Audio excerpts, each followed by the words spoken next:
Bonjour et bienvenue, aujourd'hui on va parler de VRED et on va se concentrer plus particulièrement sur comment créer une interface interactive en réutilisant des objets du modèle comme interrupteurs ou gâchettes pour déclencher des changements de pièces, de matériaux ou même des animations.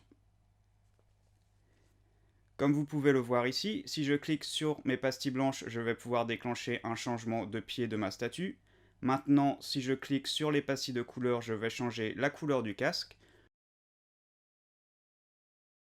Je peux également créer une vue éclatée en cliquant sur le casque directement. Et enfin, complètement cacher mes pièces en cliquant sur le petit smiley ici. L'intérêt de présenter une scène comme ceci, c'est que déjà c'est très propre. Et si vous avez une présentation avec un client, avec votre boss ou que vous êtes étudiant et que vous avez un examen, cela veut dire que n'importe qui peut prendre le fichier, jouer avec sans aucune connaissance de VRED. En général, c'est vraiment très apprécié, c'est vraiment fantastique pour les présentations. Maintenant, je vais vous montrer comment j'en suis arrivé à ce résultat. La première chose, c'est qu'on va importer le fichier dans VRED. Donc moi, c'est un fichier alias. Je vais simplement le faire glisser dans le logiciel. Voilà. Si votre fichier est lourd, ça peut prendre un petit moment. Donc il va falloir être patient. Voilà, notre fichier a été importé. La première chose qu'on va faire, c'est vérifier qu'on est content avec la structure de notre fichier, qu'on n'a aucune pièce manquante. Donc on va ouvrir le graphe. Et pour moi ici ça va. La prochaine chose qu'on va faire, c'est qu'on va créer et assigner les matériaux à notre scène. Donc je vais ouvrir l'éditeur de matériaux ici. Je vais faire clic droit pour créer un matériau, Create Material, et je vais utiliser un Unicolor Car Paint. Voilà, je vais le renommer en Helmet Black et je vais le rendre noir. Comme ceci. Alors pour appliquer les matériaux, c'est simple, vous pouvez juste les faire glisser sur les pièces que vous voulez, sur lesquelles vous voulez appliquer ce matériau, ou vous pouvez sélectionner les pièces sur lesquelles vous voulez assigner votre matériau dans le graphe, sélectionner votre matériau dans l'éditeur de matériaux et presser CTRL M. Donc là, on voit que les pièces qui ont été sélectionnées sont maintenant noires. Maintenant, je vais répéter ce procédé pour tous les matériaux de la scène. C'est pas quelque chose sur lequel j'ai vraiment envie de me concentrer pour ce tuto, donc je vais accélérer un petit peu la vidéo.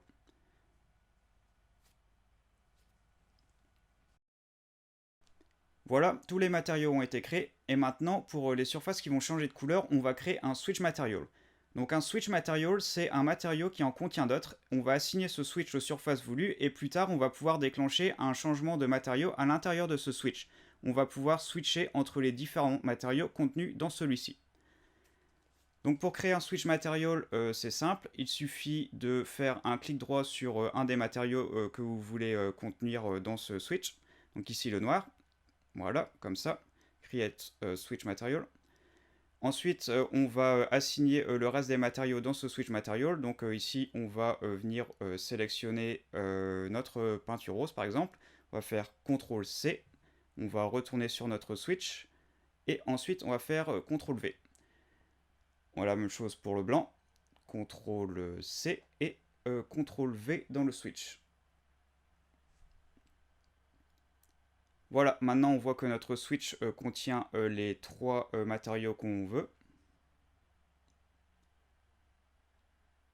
Et là, si on double-clique sur chaque matériau, on voit que le switch passe d'une couleur à l'autre.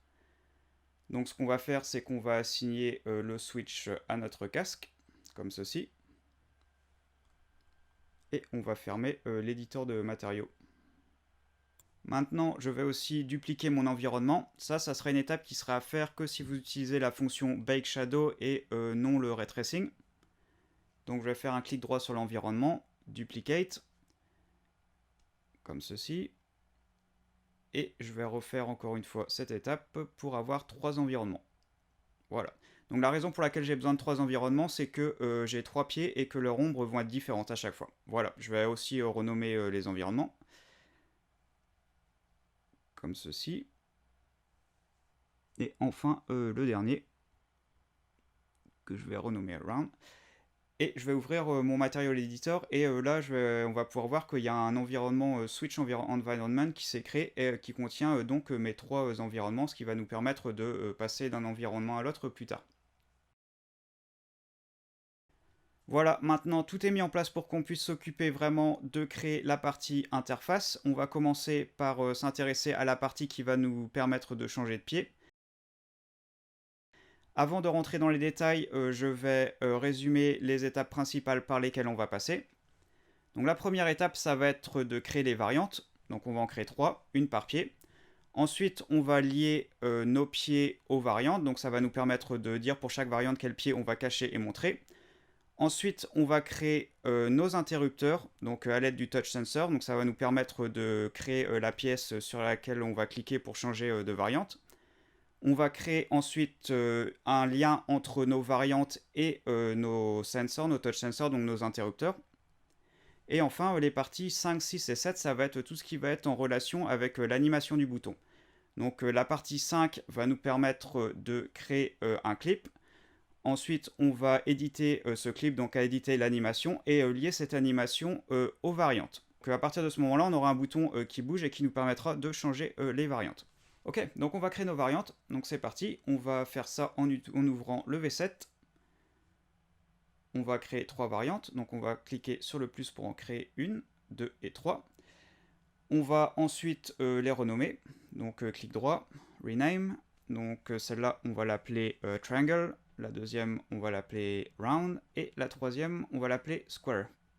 Donc une pour chaque pied.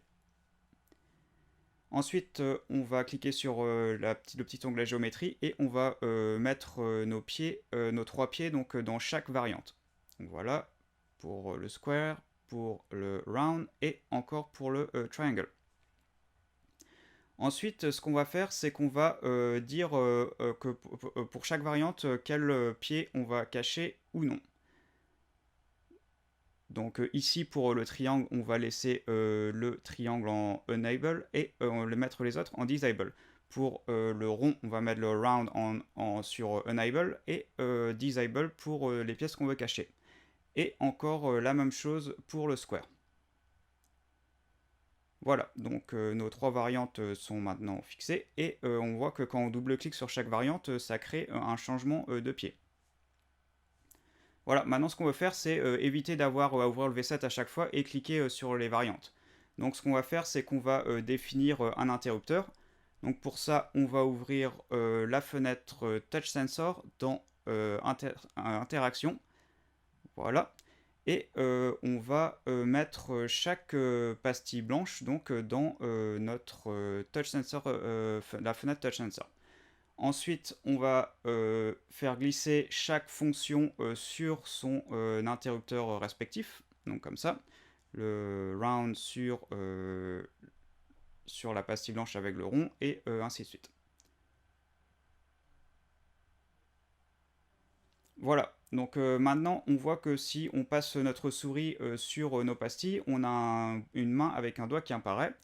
Et si on clique dessus, ça va déclencher chaque variante liée à chaque pastille. Maintenant, nos variantes fonctionnent, mais ça manque un petit peu de vie. Donc ce qu'on va faire, c'est qu'on va animer nos boutons pour déclencher une animation quand on clique dessus. La première chose qu'on va faire, c'est être sûr que le point de pivot de notre pastille soit en son milieu pour que la pièce puisse tourner sur elle-même. Donc je vais cliquer sur Move Pivot to Object Center, donc en sélectionnant les pastilles auparavant. Voilà. Donc maintenant je vais créer un clip en cliquant sur Animation et Clip Maker. Je vais sélectionner la pastille que je veux animer, je vais cliquer Wizard et ensuite Next. Je vais sélectionner mon animation pour qu'elle aille de 0 à 1 seconde et ensuite je vais faire Finish et cliquer sur chaque bouton. Donc voilà, là on a une animation qui a été créée. Maintenant on va éditer notre animation dans l'éditeur de courbe. Donc voilà, notre animation est là et on va commencer par l'éditer sur l'axe Z. Donc je vais mettre des clés aux endroits désirés, donc sur la frame 3. Donc je vais clic droit et Key Selected, la frame 10, pardon, et ensuite la frame 17.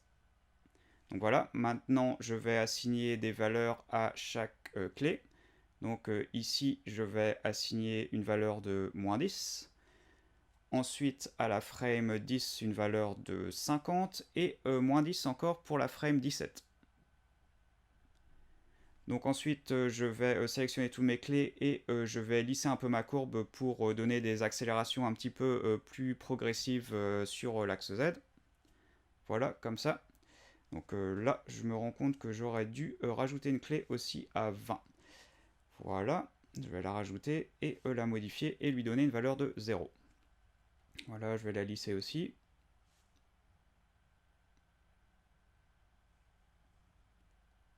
Comme ceci. Voilà, alors la prochaine étape, ça va être de s'intéresser à la rotation sur l'axe Y. Donc je vais mettre une clé à la frame 3 et une clé à la frame 17. Voilà, donc je vais sélectionner les deux dernières clés et leur assigner une valeur de 540. Donc ça veut dire que la pastille va faire un tour et demi sur elle-même une fois en l'air.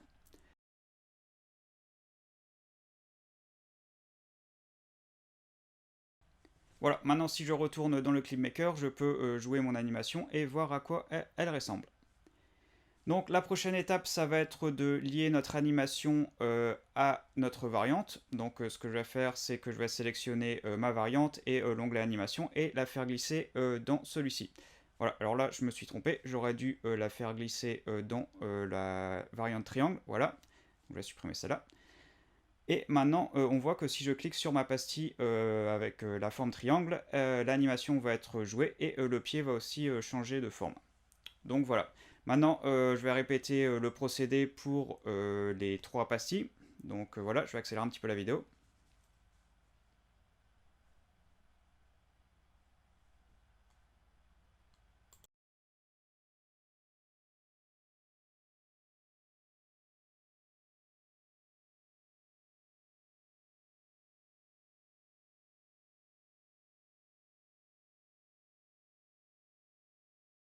Alors maintenant, nos trois boutons fonctionnent et sont animés. Et la prochaine étape, ça va être de refaire la même chose, mais pour le changement de couleur. Donc si vous vous rappelez les étapes principales par lesquelles on est passé, ça va être relativement similaire, à part qu'à la place de mettre des géométries dans les variantes, on va appliquer le switch material. Donc voilà. Donc on va créer trois nouvelles variantes, donc une pour chaque couleur. Donc je vais renommer celle-là black, ensuite je vais en créer une autre et je vais la renommer pink. Et enfin je vais en créer une troisième et je vais l'appeler white. Voilà, je vais ouvrir notre éditeur de matériaux et je vais faire glisser mon switch dans la partie material de chaque variante. Voilà, comme ceci. La même chose pour le black et enfin la même chose pour le pink. Maintenant, je vais assigner la couleur désirée dans chaque variante en sélectionnant celle-ci dans le switch. Donc black pour le black et ainsi de suite. Voilà, je vais fermer mon éditeur de matériaux. Maintenant, je vais créer un interrupteur. Donc, si on double-clique sur chaque variante, on voit que la couleur change. Et la prochaine étape, ça va être de créer un interrupteur donc en mettant chaque pastille de couleur dans le touch sensor. Voilà, comme ceci. Et comme pour les changements de pied, on va relier chaque variante qui va nous permettre de changer de couleur à son interrupteur respectif dans la fenêtre Touch Sensor. Voilà, donc maintenant si on clique sur chaque pastille, on voit qu'elle nous permet de changer la couleur du casque. Et la prochaine étape, ça va être d'animer chaque bouton. Donc encore, on va créer un clip, sélectionner la période sur laquelle on veut animer notre bouton. Et ensuite, on va éditer cette animation dans le Curve Editor. Donc voilà, j'accélère un petit peu la vidéo parce que c'est pas forcément très très intéressant de refaire ce truc.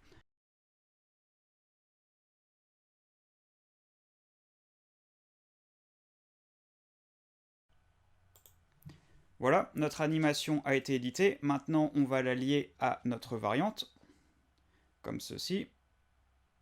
Et maintenant, on voit que quand on clique sur notre bouton, il est animé et il provoque un changement de couleur. Donc je vais répéter le procédé pour toutes les pastilles de couleur.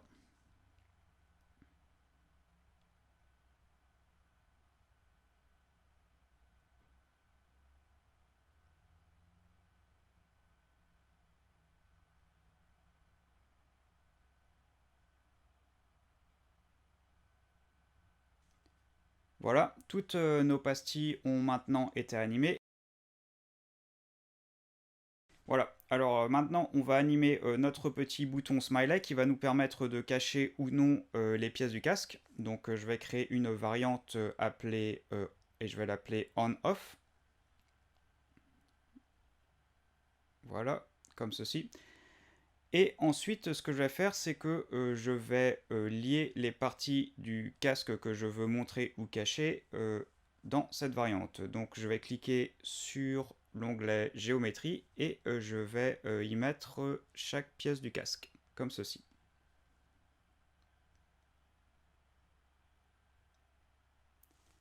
Maintenant, je vais changer l'état de chaque pièce en toggle.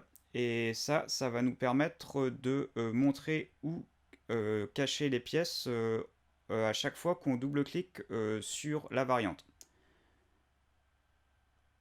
Donc voilà, au lieu d'avoir un état fixe, on a deux états qui s'enchaînent.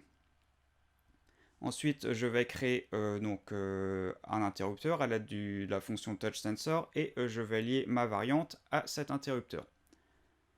Voilà. Donc maintenant, si je clique sur mon smiley, la pièce se cache et si je reclique dessus, elle réapparaît. La deuxième étape, ça va être d'animer ce bouton. Alors ça va être un petit peu différent de ce qu'on a fait avant puisqu'on veut que le bouton atterrisse d'un côté ou de l'autre suivant qu'on cache ou qu'on montre la pièce. Au lieu de créer un clip, je vais en créer deux. Voilà, donc je sélectionne la pièce, je clique sur le wizard et comme d'habitude, je vais créer une animation de 0 à 1 seconde. Voilà, et je clique Finish. Ensuite, je vais... donc là, on a une animation qui a été créée, ici on voit. Je vais recliquer sur Wizard, je vais encore animer de 0 à 1 seconde. Et ensuite, ce qui va se passer, c'est qu'on va me proposer de bouger l'animation sur le prochain slot disponible. Donc je vais cliquer OK. Et là, on voit donc que maintenant, j'ai deux animations. Donc je vais ouvrir l'éditeur de courbe. Et je vais donc animer chaque animation. Donc je vais commencer par la première. Donc sur l'axe Z, je vais placer mes clés et les animer.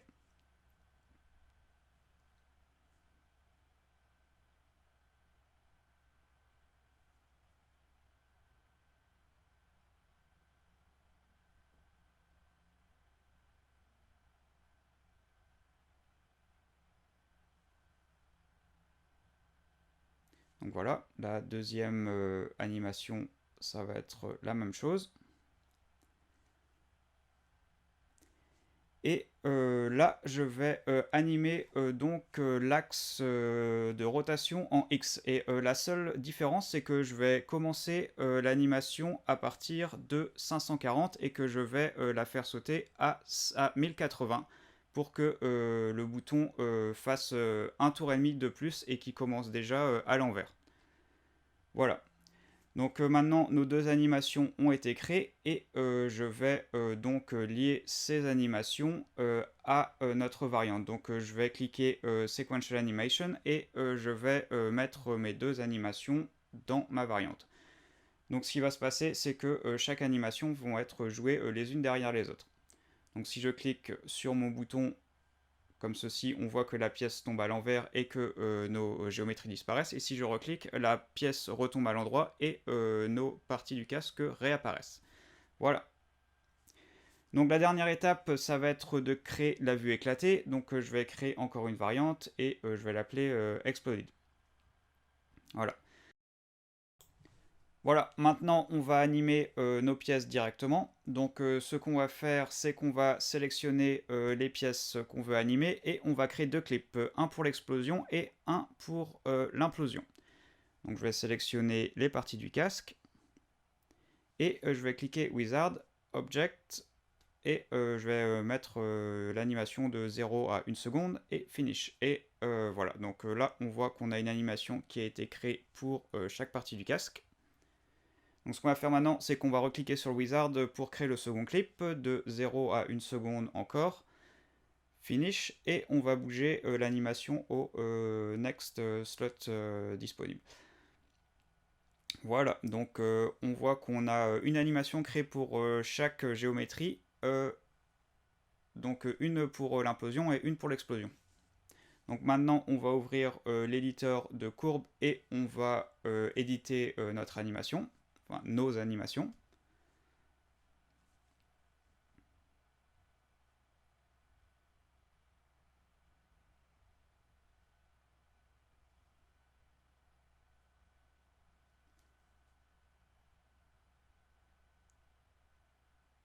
Voilà, donc notre animation fonctionne. Et ce qu'on va faire, c'est qu'on va lier nos animations à notre variante. Et on va encore une fois cliquer sur Sequential Animation. Voilà, donc maintenant ça va être simple. La prochaine étape, ça va être de créer un interrupteur à l'aide de la fonction TouchSensor encore. Et là, ce qu'on va faire différemment, c'est qu'on veut que chaque pièce animée soit son propre interrupteur. Donc on va sélectionner chaque pièce du casque et les mettre dans la fenêtre Touch Sensor, comme ceci.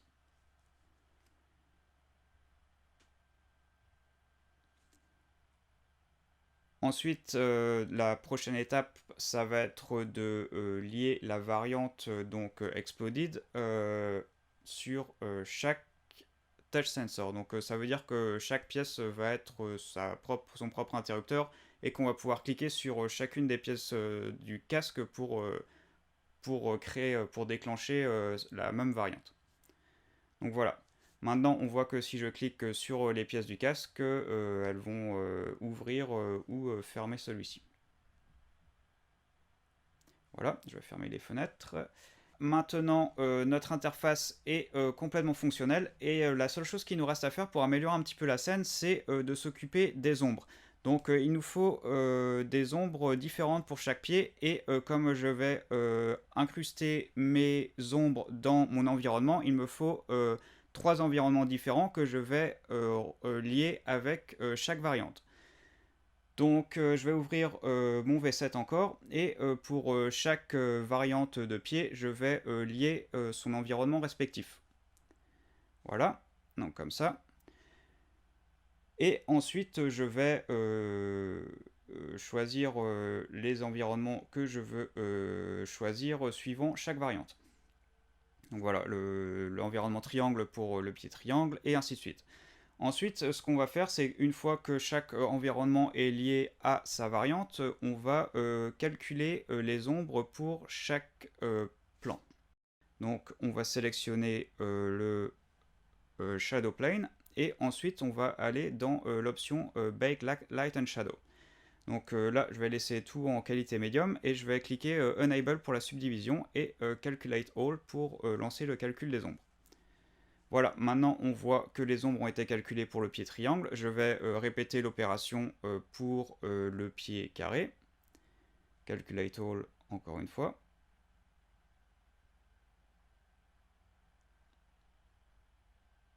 Voilà, et de même pour notre dernier pied.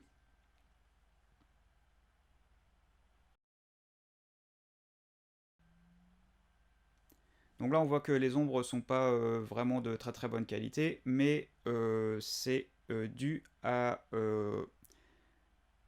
au setting que j'utilise. Si vous augmentez les paramètres de vos ombres, vous obtiendrez des résultats bien plus propres. C'est juste pour accélérer un petit peu le procédé que j'ai réduit la qualité. Voilà, maintenant on voit que notre interface est